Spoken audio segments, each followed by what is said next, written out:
Dubai में जितने भी घर हैं, जितने भी ऑफिसेज हैं, जितनी भी चीज़ें हैं वहाँ पर सब A to Z वास्तुशास्त्र के अकॉर्डिंग ही है। एक्टिव प्रकृति में बंधुओं आपका हार्दिक स्वागत है। जैसा कि आप मेरे चैनल में और भी वीडियोस देख चुके हैं, प्लांट से रिलेटेड मैं वीडियोस बनाती हूँ और ट्रैवल से रिलेटेड मैं वीडियोस बनाती हूँ और थोड़े डिवोशनल से रिलेटेड भी, क्योंकि ये सब चीज़ें मेरे अंदर हैं तो मैं इसी चीज़ को आपके सामने प्रेजेंट करती हूँ। आज मैं आपको इंडोर प्लांट्स के बारे में बताऊंगी। बंधुओं, क्या आपके पास भी टाइम नहीं है प्लांट्स को केयर करने के लिए, बट आप बहुत ज़्यादा शौकीन भी है प्लांट्स को रखने का, आपको बहुत नेचर से जुड़े रहने का बहुत ज़्यादा आपको अच्छा भी लगता है, बट आजकल के रोज़मर्रा के टाइम पर सब अपने अपने काम में बिजी रहते हैं, बट उनको प्लांट्स का भी बहुत ज़्यादा शौक रहता है। तो ऐसे में मैं आपके पास एक बहुत ही लो मेंटेनेंस, बहुत ही ज़्यादा बेहतरीन, बहुत ही खूबसूरत प्लांट के बारे में बताने वाली हूँ। उसका नाम स्पाइडर प्लांट है, जो कि इंडोर प्लांट के कैटेगरी में आता है। अब इंडोर प्लांट के नाम से ही आप जान सकते हैं, समझ सकते हैं इसे कि इसे सिर्फ घर में ही रखना होता है, बाहर रखने की आपको बिल्कुल भी जरूरत नहीं है। ना आपको किसी भी तरह की चिंता करने की जरूरत है कि इसमें धूप लग जाएगी, खराब हो जाएगा, कितना अंदर, कितनी देर तक आपको बाहर रखना है, कितनी देर तक अंदर रखना है। आप इसे अंदर ही रखिए। आप इसे खिड़की के साइड में रख दीजिए, या अपने डेस्क पे रखिए, या फिर आप अपने ड्रेसिंग टेबल पे रखिए, या फिर आप अपने डाइनिंग टेबल पे रखिए। आप इसे कहीं पे भी रखिए, अच्छी रोशनी में रखिए, सनलाइट की बिल्कुल भी जरूरत नहीं है। ये बहुत ही ज़्यादा खुश रहने वाले पौधे होते हैं, और जितने खुश ये रहते हैं उतना ही अपने वातावरण को भी खुशी खुशी बनाते हैं। तो आज मैं आपको स्पाइडर प्लांट्स के कुछ बेसिक चीज़ों के बारे में बताने वाली हूँ कि आपको इसमें लो मेंटेनेंस भी जो रखनी है वो किस तरह से रखनी है, और क्या इसके बेनिफिट्स हैं, क्या इसको वास्तुशास्त्र के अकॉर्डिंग इसके लिए इसमें करना चाहिए। फर्स्ट पॉइंट दोस्तों, हम इसके मेंटेनेंस के बारे में बात करेंगे। दोस्तों, ये बिल्कुल ही लो मेंटेनेंस, इसमें बिल्कुल भी आपको खर्चा करने की ज़्यादा ज़रूरत नहीं है। ना ही इसे आपको धूप में रखने की ज़रूरत है, ना ही इसे बार बार इधर से उधर रखने की ज़रूरत है। ये आप इसे एक कोने पे भी रख देंगे, शांति से खुशी खुशी वहाँ रहेगा। बस शर्त यह है कि आप इसे बेहतरीन लाइट में रखिए। डिम लाइट भी चलेगी, बट वो येलो हो। अगर आप घर की लाइट में रख रहे हैं तो कम से कम उसको तेज रोशनी की जरूरत पड़ेगी ही पड़ेगी। दूसरी चीज ये कि अगर आप इसे गर्मियों में रख रहे हैं तो इसमें पानी की जरूरत तो पड़ेगी, लेकिन इतना भी पानी आपको देने की जरूरत नहीं पड़ेगी कि हर दूसरे तीसरे दिन देना पड़े। नहीं, आपको हफ्ते में सिर्फ एक बार पानी देना है। जिस दिन आपकी छुट्टी है आप उस दिन पानी डालिए, और कुछ नहीं करना है। दूसरी चीज, ठंड में दोस्तों इसमें पानी बिल्कुल ही नहीं देना है। मैं इतना डिप चेक करती हूँ कि उसकी मिट्टी सूखी है या गीली है। अगर सूखी है, प्रॉपर सूखी, थोड़ी भी सूखी नहीं, प्रॉपर सूखी है, तभी आपको पानी डालना है। अदरवाइज विंटर में पानी आपको नहीं डालना है। विंटर में आप इसे धूप में कभी कभी रख सकते हैं, महीने में, जैसे जनवरी मंथ आप जानते हैं कितना ज़्यादा ठंड रहती है, तो जनवरी मंथ में आप हफ्ते में या 2 हफ्ते में एक बार आप इसे धूप में रख दीजिए, पानी बिल्कुल मत डालिए। फर्टिलाइजेशन आपको गर्मियों में हफ्ते या 10 दिन में एक बार सिर्फ करनी है। वो भी कैसे, वो भी मैं आपको बताऊंगी। आप वीडियो के एंड तक जुड़े रहिएगा। आपको और एक बात बता दूं, वास्तुशास्त्र आजकल छोड़िए दोस्तों, ये तो मैं अभी की बात कर रही हूँ, आज नहीं, कई सदियों से वास्तुशास्त्र की चर्चा हो रही है। हमारे जो सिविलाइजेशन है वो सब वास्तुशास्त्र के हिसाब से ही बनी हुई है। आज की डेट में हम इन सब चीज़ों पर ध्यान नहीं देते हैं, बट ये बहुत बड़ा हिस्सा था हमारे देश के लिए, और आज की डेट में ये हमारे देश में विलुप्त होता जा रहा है। हालांकि आर्किटेक्चर्स इन सब का ध्यान देते हैं, लेकिन कुछ नॉर्मल पीपल जो हम जैसे हैं, आम लोग, वो नॉर्मल तरीकों से ही घर बना लेते हैं। आपको शायद ये जानकर हैरानी होगी, या आपको नहीं पता होगा तो आप अब जान लीजिए। दुबई में जितने भी घर हैं, जितने भी ऑफिसेज हैं, जितनी भी चीज़ें हैं वहाँ पर सब A to Z वास्तुशास्त्र के अकॉर्डिंग ही है। लेकिन जो आउटसाइडर्स हैं उनको साउथ फेसिंग का घर दिया जाएगा, और जो वहाँ के निवासी हैं, वहीं के लोग हैं, अरब के जो लोग हैं, उनको नॉर्थ फेस का घर दिया जाएगा। और ऐसा क्यों है आप गूगल कर सकते हैं। तो चलिए अपने टॉपिक पर आते हैं, स्पाइडर प्लांट पर। स्पाइडर प्लांट वास्तुशास्त्र से कनेक्टेड इसलिए है क्योंकि जिसका मन अशांत है, जिसका मन चंचल है, जिसको हर टाइम एक उदासी सा मन रहता है, वो स्पाइडर प्लांट जरूर लगाएं। क्योंकि स्पाइडर प्लांट इतना ज़्यादा खुश रहता है कि वो अपने वातावरण को भी खुश रखता है। सॉरी, आवाज़ आ रही है जो कि थोड़ा पॉज ले लेते हैं। स्पाइडर प्लांट जो अपने आप में ही खुश रहता है, वो अपने वातावरण को भी बहुत ज़्यादा खुशी से भर देता है। वो अपने एनवायरनमेंट में भी बहुत ज़्यादा पीस लेकर आता है। जैसा कि आप एक इंसान को देखते हैं जो बहुत ज़्यादा अंदर से अंदरूनी उसकी शांति रहती है, बहुत पेशेंस रहता है जिसके अंदर, और एक वही दूसरी तरफ एक ऐसे व्यक्ति को देखते हैं जिसके अंदर बहुत ज़्यादा इम्पेशेंसी रहती है। आप दोनों के बिहेवियर में देख सकते हैं कि आप जिस पेशेंस वाला जो इंसान होगा, आप उसके साथ रहेंगे तो आपका भी जो अंदर से इनर पीस है वो आना शुरू हो जाएगा। लेकिन वही आप इम्पेशेंस इंसान के साथ रहेंगे कुछ दिन तक तो आप भी वैसे बनने लग जाएंगे। सेम वही चीज़ें होती हैं वास्तुशास्त्र में कि आप जैसी चीज़ें अपने आसपास रखेंगे आप वैसे ही बनते जाएंगे। तो स्पाइडर प्लांट, जैसा कि मैं आपको पहले भी बता चुकी हूँ कि बहुत ही खुशनुमा प्लांट है, बहुत ही खुश रहता है, और बहुत ही उसके अंदर आप उसको देखोगे, अगर आप जब भी देखा होगा आपने, बहुत ही शांति सा लगता है, बहुत शांत स्वभाव का लगता है, बहुत पेशेंस सा लगता है। तो और वो पेशेंस रखता भी है हर चीज़ में। अगर वो खराब भी होने लगता है ना, तो वो एक पॉइंट तक एक उम्मीद में रहता है कि अब मैं ठीक हो जाऊंगा, अब मैं ठीक हो जाऊंगा। तो वैसा ही एक एटमॉस्फेयर आपके सराउंडिंग में वो क्रिएट करेगा। आप जहाँ भी रहते हैं, ज़्यादातर इसे ड्राइंग हॉल में रूम में रखिए, जहाँ पर गेस्ट आते हैं। लिविंग रूम में आप अपने रखिए, बहुत बेस्ट जगह है रखने के लिए, क्योंकि वहाँ से क्या होता है कि लोग और आते हैं तो उनको भी वो चीज़ अट्रैक्ट करती है, उनको भी घर आपका पॉजिटिव सा लगेगा और वो भी चाहेंगे बार बार आपके घर आना और एक अच्छा एनवायरनमेंट फील करके जाएंगे। ये हो गया आपका वास्तुशास्त्र के अकॉर्डिंग। साइंटिफिकली स्पाइडर प्लांट जो है वो जो आपके एयर में जो भी पॉल्यूटेंट्स हैं, जो भी प्रदूषित हवा है, उसको वो ख़त्म करता है। उस जो डिजॉल्व्ड पॉल्यूटेंट्स हैं उसको वो फिनिश करता है। तो इस तरीके से आप साइंटिफिकली अगर स्पाइडर प्लांट को रखना चाहते हैं तो आप रख सकते हैं। दूसरी चीज़ दोस्तों, आप ये देखेंगे कि इसमें अगर जैसे अच्छी ग्रोथ होने लग जाती है तो आप इसको प्रोपगेट भी कर सकते हैं, और बहुत ही इजी होता है इसे प्रोपगेट करना, बहुत ज़्यादा, और आप अपना कलेक्शन भी बढ़ा सकते हैं। इसकी ग्रोथ इतनी अच्छी होती है कि एक ऐसे स्टेम आएगा और उसमें तीन चार मतलब आपको बेबी स्पाइडर मिलेंगे। और साइंटिफिकली मैं बेबी स्पाइडर का नाम बता देती हूँ, पप्स, PUPS, पप्स ये कहा जाता है इसे। बेबी स्पाइडर्स को आप इसका कलेक्शन बना सकते हैं। किसी को गिफ्ट करना चाहते हैं तो आप किसी को गिफ्ट भी कर सकते हैं, अलग अलग रूम्स में भी रख सकते हैं। बहुत और ज़्यादा ये आपके घर की एनवायरनमेंट में खूबसूरती में इसमें इन्हेंस करेगा। अब दोस्तों हम आ जाते हैं pro care tips. First point होगा लाइट्स। जैसा कि शायद मैंने पहले भी बताया था, मैं भूल जाती हूँ टॉपिक्स को बताते बताते, बट मैं आपको फिर से वही चीज़ बताना चाहूँगी कि लाइट्स का आपको ध्यान रखना है दोस्तों। विंटर्स में तो ये लो लाइट में बिल्कुल नहीं चलेगा। विंटर में आपको इसको प्रॉपर लाइट देनी पड़ेगी, पूरी लाइट देनी पड़ेगी। बट समर्स में आप कभी कभी लाइट्स ऑफ कर सकते हैं। ये मैं नहीं कहती कि आप पूरी रात लाइट ऑन करके रखिए, नहीं। आप उसे जहाँ कहीं भी रख रहे हैं, दिन में कम से कम उसको अच्छी रोशनी मिले। वो बस रोशनी का ही भूखा है और कुछ नहीं। उसे पानी की भी ज़्यादा ज़रूरत नहीं है जितना उसे रोशनी की ज़रूरत है। तो आप उसे रोशनी पूरी तरह से दीजिएगा। और लाइट्स का मतलब ये नहीं होगा दोस्तों कि आप उसे डायरेक्ट सनलाइट में रख दीजिएगा।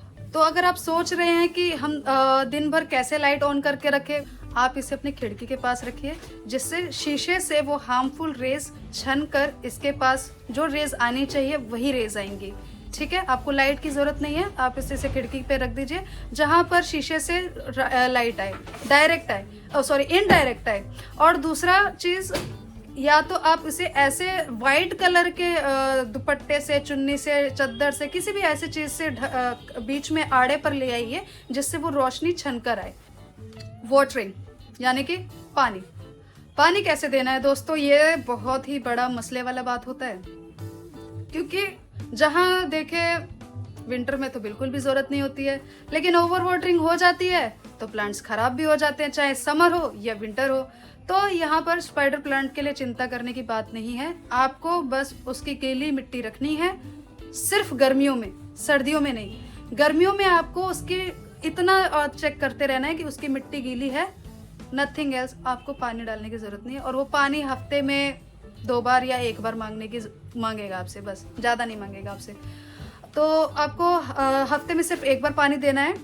और ठंड में तो आप छोड़ ही दीजिएगा पानी देना, बिल्कुल मत दीजिएगा, क्योंकि जनवरी का मंथ आते आते आपके एनवायरनमेंट में इतना मॉइस्ट रहेगा कि वो आपकी मिट्टी को पूरी तरह से ख़त्म कर देगा और आपके प्लांट मर जाएगा, जो नहीं होना चाहिए।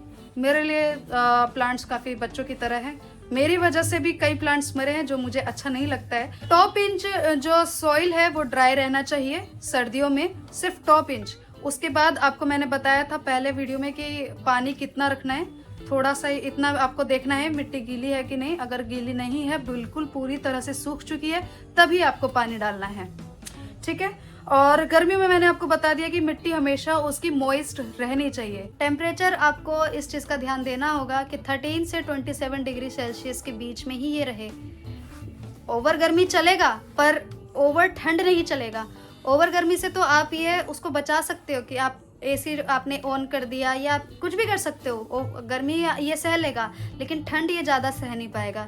यानी कि जब 10 डिग्री 7 डिग्री आने लग जाएगा, तब आपको इसको थोड़ा सा गर्माहट देने की ज़रूरत पड़ेगी। जो अगर नॉर्मली सर्दियों में भी धूप तो आती ही है, आप धूप में रख दीजिएगा, कोई दिक्कत नहीं है। मैंने आपको पहले ही बताया था, सर्दियों में धूप में रखा जा सकता है, गर्मियों में नहीं। फर्टिलाइजेशन बहुत ही इंपॉर्टेंट टॉपिक है दोस्तों। समटाइम्स हम क्या करते हैं ना, हम प्लांट्स को अपनी तरफ सोचने लगते हैं, भाई खिलाते जाओ खिलाते जाओ खिलाते जाओ। ऐसा नहीं करना होता है। प्लांट्स हालांकि हमारी बॉडी भी ऐसी नहीं बनी है कि हम खाते जाएं खाते जाएं खाते जाएं, कोई अंत नहीं है। हाँ भाई ये भी ले आओ, हाँ भाई वो भी ले आओ, ये नहीं करना है। प्लांट्स के साथ तो बिल्कुल भी नहीं करना है। हम तो फिर भी दवाइयाँ वगैरह खाते हैं, अपनी बॉडी को बचा लेते हैं, और अंत में आकर उसका परिणाम जो भी हो वो अलग बात है, लेकिन प्लांट्स के साथ ऐसा नहीं होता है। प्लांट्स के लिए आपको स्पेसिफिकली स्पाइडर प्लांट का मैं बताऊं तो गर्मियों में आप 2 से 4 दिन में आप फर्टिलाइजेशन कीजिए, लेकिन सर्दियों में आप मत कीजिए, बिल्कुल भी नहीं। आप महीने में 1 बार कीजिए बस, ठीक है। आपको सर्दियों में सिर्फ 1 बार करना है, और गर्मियों में आपको उसमें 2 से 4 दिन का गैप रखना है। या तो आप 4 दिन का बना लीजिए या आप 2 दिन का बना लीजिए, ऐसे आपको करना है। ओवर फर्टिलाइजेशन बिल्कुल भी नहीं करनी है, यानी कि आप ठूसते जा रहे हैं, उसको खाना देते जा रहे, ये नहीं करना है। सिर्फ 2 या 4 दिन का गैप बना लीजिए। ठंड में 1 दिन का, महीने में 2 बार मैंने ये बात रिपीट की है। क्यों? क्योंकि मैं बिल्कुल भी नहीं चाहती कि आपके प्लांट्स मरे। ये पॉइंट आप ध्यान में रखिए, ऐसा बिल्कुल भी नहीं करना है। प्रूनिंग दोस्तों ये भी इम्पॉर्टेंट पार्ट है। क्यों? क्योंकि देखिए, जैसे हर एक चीज़ हमारे धरती पर जन्म लेती है तो वो मरती भी है, उसका जाना निश्चित है, वो एजिड होगा ही होगा। ऐसा नहीं है कि वो अमरता का आशीर्वाद लेकर आए। तो प्लांट्स के साथ भी ऐसा है, वो भी बूढ़े होते हैं, वो भी एजिड होते हैं। तो जैसे जैसे वो एजिड होते हैं ना, उनके प्लांट्स येलो होने लगते हैं। जो भी लीफ है वो ज़्यादा पुराना हो गया है तो वो येलो होने लग जाएगा। तो टेंशन नहीं लेना है, किसी भी चीज़ की कमी से की वजह से नहीं है ये। वो पत्ता पर्टिकुलरली बूढ़ा हो चुका है, उसकी एज हो चुकी है, इसी वजह से उसको हटाने की ज़रूरत है। तो आप उसकी प्रूनिंग करते रहिए, यानी कि कटाई छटाई करते रहिए। जो बूढ़े पत्ते हो गए हैं उसको हटाते रहिए, ठीक है। और ये बहुत ज़्यादा इम्पोर्टेंट है। क्यों? क्योंकि क्या होता है ना कि जो चीज़ आपका बूढ़ा हो रहा है, यानी कि उसको खाना, मतलब उस पर्टिकुलर पार्ट को न्यूट्रिशंस की बहुत ज़्यादा ज़रूरत है उसको जीवित रहने के लिए। तो वो प्लांट्स के जो भी फोटोसिंथेसिस हो रहा है, जो प्रक्रिया हो रही है खाना बनाने की, वो सारा न्यूट्रिएंट्स पर्टिकुलर एक लीफ की तरफ चला जा रहा है, इसलिए आपके बाकी प्लांट्स पे प्रॉपर ग्रोथ होने की संभावनाएं कम हो जाती हैं। अगला पॉइंट है हमारा रिपोर्टिंग का। रिपोर्टिंग यानी कि एक पोर्ट से दूसरे पोर्ट में ट्रांसफर करना। रिपोर्टिंग के हालांकि बहुत सारे रीजंस होते हैं। आपके पौधे खराब हो रहे हो ओवर वाटरिंग की वजह से, और आपके पौधे मतलब बहुत ज़्यादा उसकी मिट्टी या उसके रूट्स पे प्रॉब्लम आने लग जाती है तब। लेकिन महत्वपूर्ण क्या है, इम्पोर्टेंट क्या है, जब प्लांट ग्रो करने लगता है ना, तो उसको एक बड़े शरीर की ज़रूरत पड़ती है, यानी कि बड़े ढांचे की ज़रूरत पड़ती है। तो उस पौधे को जैसे ही उसके रूट्स डेवलप होने लग जाते हैं, प्लांट बड़ा होने लग जाता है, जब आप देख रहे हैं कि ये बढ़ नहीं रहा है जो एक्चुअल ग्रोथ उसकी होनी चाहिए, इसका मतलब उसका जो एरिया है जितने में वो फैला हुआ है वो उसमें सीमित रह जा रहा है। इस वजह से उसको अगले उससे बड़े पॉट में डालना जरूरी है। लेकिन ध्यान रखिएगा, पोट बड़ा होने का मतलब ये नहीं है कि आप 10 इंच के गमले में डाल रहे हैं या 8 इंच के गमले में डाल रहे हैं। जितना पहले छोटा था उससे थोड़ा बड़ा लेना है, ठीक है। और मिट्टी पूरी आप या तो ऊपर तक भर दीजिए, या मेरे हिसाब से तो मत भरिए, क्योंकि आप फर्टिलाइजेशन गर्मियों में जो आप करेंगे तो उसके लिए उतना स्पेस होना जरूरी है, ठीक है। अब ये सब तो पॉइंट्स आपके आ गए नॉर्मल। अब आपको एक पॉइंट और मैं बताऊंगी, ये मेरी तरफ से है, जो काफ़ी जगह आपने सुना भी होगा, बट उसका रीज़न भी मैं आपको बताऊंगी कि ऐसा क्यों किया जाता है। एयरेशन। दोस्तों, एयरेशन बहुत ज़्यादा ज़रूरी होता है किसी भी, ये मैं प्रो टिप सिर्फ एक प्लांट के लिए नहीं बता रही हूँ, स्पाइडर प्लांट के लिए नहीं बता रही हूँ, ये सभी प्लांट के लिए मैं आपको बता रही हूँ कि एयरेशन बहुत ज़्यादा ज़रूरी होता है सभी पौधों के लिए। एयरेशन होता क्या है, मैं नॉर्मल इसे आम भाषा में आपको बताती हूँ। एयरेशन का मतलब होता है हवा का आदान प्रदान करना मिट्टी में पौधों के साथ, यानी कि जो आपकी मिट्टी है उसमें एयरेशन होते रहे, हवा घुसते रहे और वो बाहर निकलते रहे, यानी कि उस मिट्टी में एयर का मिलावट होना बहुत ज़्यादा ज़रूरी है। ये सिंपल मैंने लैंग्वेज में आपको बता दिया। अब इसके लिए क्या करें, गुड़ाई करें। गुड़ाई कैसे किया जाता है, बहुत ही आसान तरीका है, या तो अपने हाथ से कर लीजिए या आप किसी नोकीली चीज को लेकर कर लीजिए। ध्यान रखिएगा कि किसी भी तरह का जो रूट्स डैमेज है वो ना हो पाए। नॉर्मल रूट डैमेज चलता है, लेकिन जो मेन रूट होता है ना उसका डैमेज नहीं होना चाहिए, क्योंकि मेन उसी से खाना जाता है। तो आप गुड़ाई, उसको मिट्टी को खोदते रहिए, पूरी मिट्टी को नहीं खोदनी है आपको, गमले का जो वॉल का साइड होता है उसके चारों तरफ से आपको गुड़ाई करनी है। और गुड़ाई करने के बाद उसमें छोड़ देना है। और गुड़ाई कब करनी है, जब मिट्टी ना पूरी तरह से गीली हो ना पूरी तरह से सूखी हो, तब गुड़ाई करनी है। और गुड़ाई करके इसको छोड़ देना है कुछ टाइम तक। फिर हर हफ्ते जब आप देखेंगे मिट्टी टाइट होने लग जा रही है, आप कम से कम इतना या इतना इंच आप उसकी गुड़ाई करते रहिए। इससे क्या है, हवा अच्छे से मिट्टी में जाएगी और प्लांट को जिस हवा की ज़रूरत है, जिस कार्बन डाइऑक्साइड की ज़रूरत है, वो उसको मिलेगी। और इस वजह से फंगस नहीं लगेगा आपका, इस वजह से मिट्टी में पानी जो है अच्छे से पकड़ेगा, और इसी वजह से उसका जो प्रॉपर न्यूट्रिशंस हैं वो उसको मिलेंगे। ठीक है दोस्तों, तो आज के लिए इतना है। मिलते हैं आपसे अगले वीडियो में। प्लीज़ चैनल को सब्सक्राइब जरूर कर लीजिएगा अगर आप फर्स्ट टाइम देख रहे हैं तो, और अगर वीडियो आपको पसंद आई होगी तो लाइक जरूर कर दीजिएगा। कमेंट सेक्शन में बताइएगा कि आपको कौन सी चीज़ स्पाइडर प्लांट की सबसे ज़्यादा अच्छी लगती है, और आपको ऐसे और वीडियोस चाहिए तो उस पर्टिकुलर टॉपिक के बारे में आप ज़रूर मुझे बताइएगा। मैं ज़रूर आपसे शेयर करूँगी उस पर्टिकुलर प्लांट के बारे में, या किसी डिवोशनल चीज़ के बारे में जो आप जानना चाहते हैं। मैं क्योंकि स्पिरिचुअलिटी में भी बहुत ज़्यादा बिलीफ रखती हूँ, और पर्सनली मैं मेडिटेशन वगैरह मतलब करती हूँ, और आपको उससे रिलेटेड कुछ भी क्वेश्चंस करने हैं तो आप वो भी बताइएगा मुझे, मैं उसके लिए ज़रूर आपको हेल्प करूँगी। बहुत बहुत बड़ा धन्यवाद आपको दोस्तों, आपने यहाँ तक वीडियो देखा। चैनल को सब्सक्राइब कर लीजिएगा ज़रूर से।